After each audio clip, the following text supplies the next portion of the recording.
What about T-Mobile? Should we get people their T-Mobile phones and their upgrades, dispatched directly to their house? Would that be it? Absolutely. Okay. Absolutely. I mean, the world only moves in one direction, which is faster and with more convenience. And who wouldn't want to get, their phone right away after they sign up for the plans, right? I mean, who wouldn't want to do that? I just thought of that right now.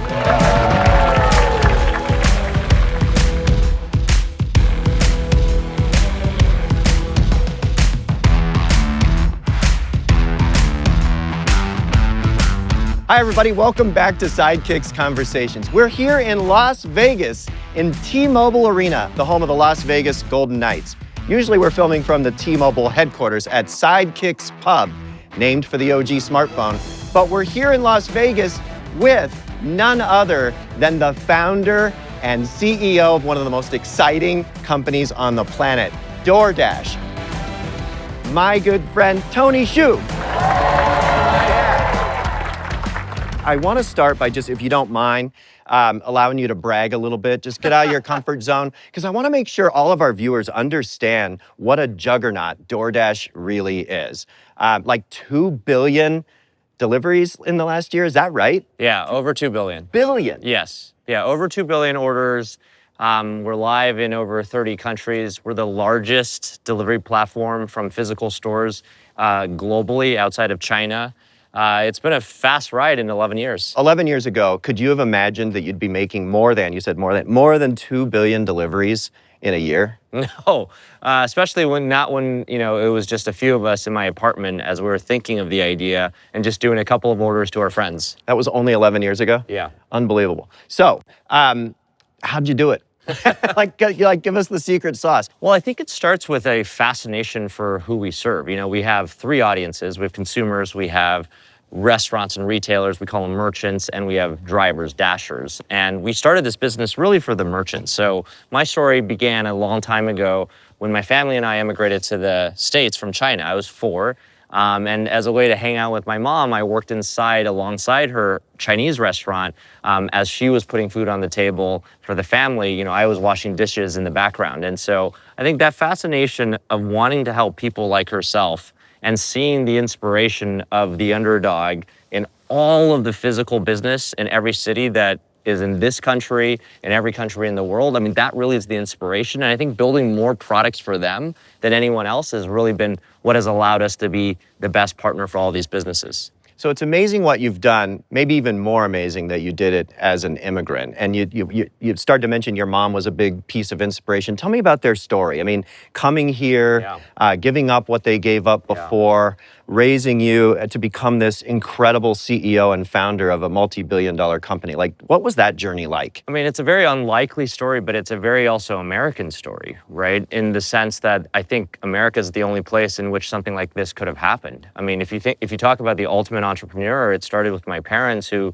as Mike said, gave up everything, came to the States with a couple $100s in the bank, didn't speak the language. My mom worked 3 jobs a day for 12 years to put food on the table while my dad was getting his graduate degree at the University of Illinois. And so from that, to where we are today, to myself and others starting DoorDash and then building it to where DoorDash is today, I think that really is only a story that could have happened in this country. And I think the through line in all of this, both in my own journey as well as what DoorDash stands for today, is really representing people who want to make a difference for something that has a lot of risk, a lot of unknown, but they're willing to bet on themselves in making it happen. And I think that's what I see in every restaurateur, every baker, every retailer, everyone who's producing all of the jobs in our cities to make all of our cities a better place. Are you able to measure that? Like, do you guys think about your economic impact as a business? There are millions of businesses that are being helped by this technology.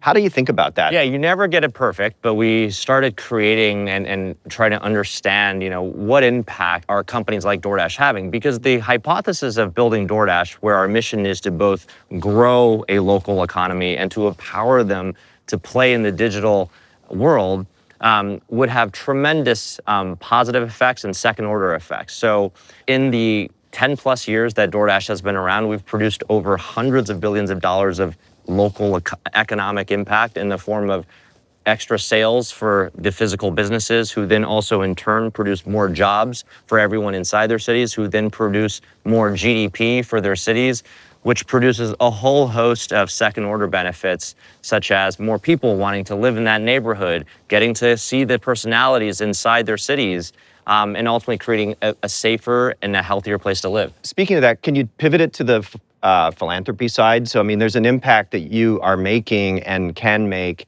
in getting food to people that's surplus food. So how do you think about that? Yeah, DoorDash has always been a place where technology meets the real world. And we believe that technology is only valuable if you're solving a real problem. One of those real problems we see in every community is that there is excess food, yet not everybody gets equal access to it.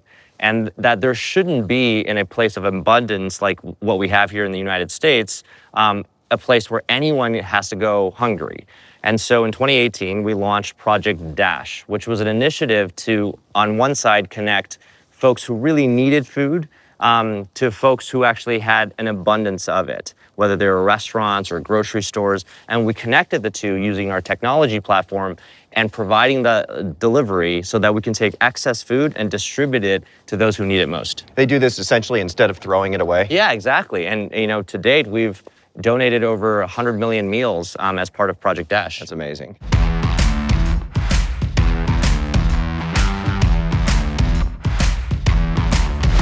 Big part of your success seems to be that you're looking into the future. You're seeing how things are going to unfold and then pivoting the company to catch that. How do you think about that as a leader?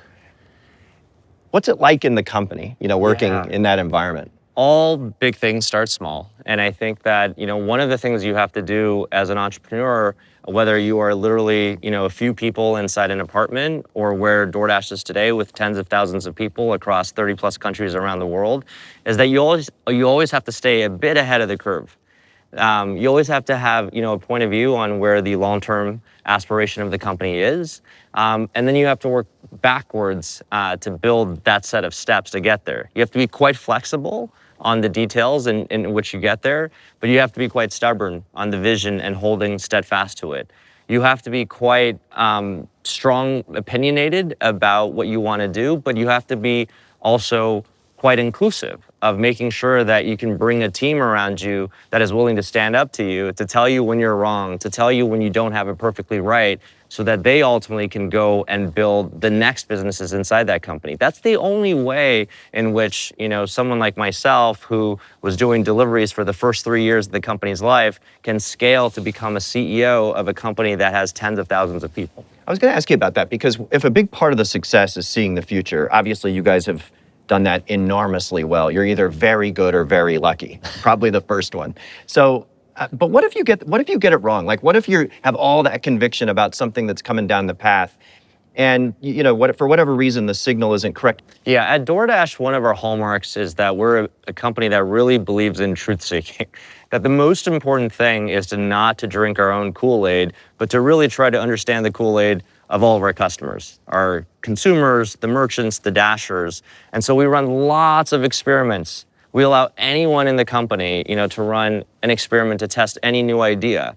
And we use data to make sure that on the one side, we're getting it right. On the other side, we talk to customers too, to make sure that it's not just about the numbers, but that the numbers actually reflect what we really want to make happen and make true.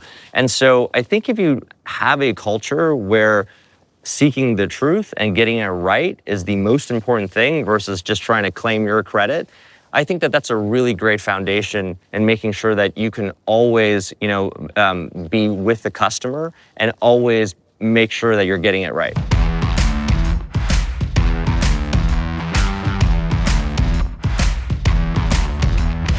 So you got here by seeing the future. Can you tell us what the future looks like today? Where's the business go from here? Yeah. I mean, you've got all of these partners, all of these users, all of these dashers in a community.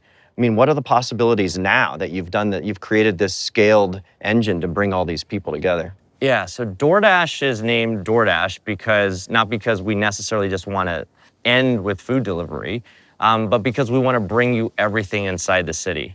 And that's a pretty tall task, right? Where is the last parking spot in a crowded event space like downtown Las Vegas, or how many apples sit in aisle 6. All of these things are actually very hard to understand because the catalog of information does not exist.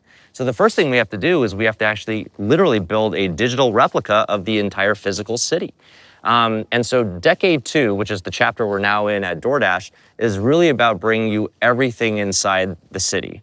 And in order to do that, we have to build the information. We have to also partner with every retailer and every brand in a very sophisticated way so that we can give information back and forth so that ultimately we can allow a world in which you can shop everything inside your neighborhoods and allow every retailer to become a digital powerhouse. How do you create trust with retailers and restaurants? Why are they gravitating towards you and your business? Yeah, our business wouldn't exist if we didn't have the partnership that we do with restaurants and retailers. We understand that we are an extension of other people's brands.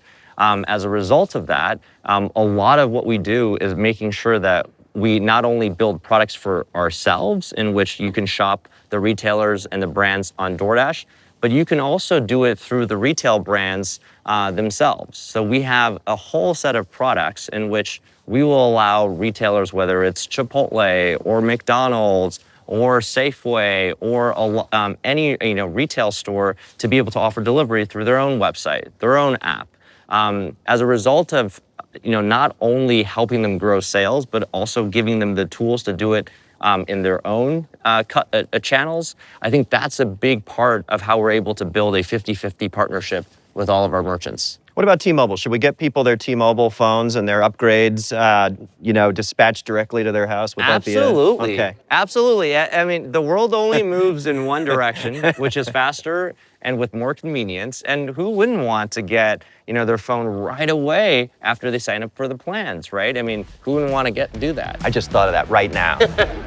Tony, thank you. Thanks for everything you do. And thanks for the philanthropy, helping everyone. Appreciate you. Yeah, likewise. You guys, that's Sidekicks Conversations for today. Thanks for tuning in. We'll see you next time.